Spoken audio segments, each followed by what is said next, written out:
If you want to change a ringtone on your Google Pixel 10a, first go in your settings, click sounds and vibrations, and under the ringtone, as you can select from the different sounds, for example, that you have on your phone already.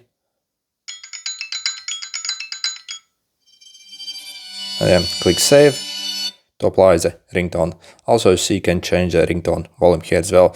Also, we can even set a custom ringtone as well on this phone. But to do that, you have to first basically get the MP3 file or the music file and load it on your phone, either connected to a PC or also download it from somewhere online.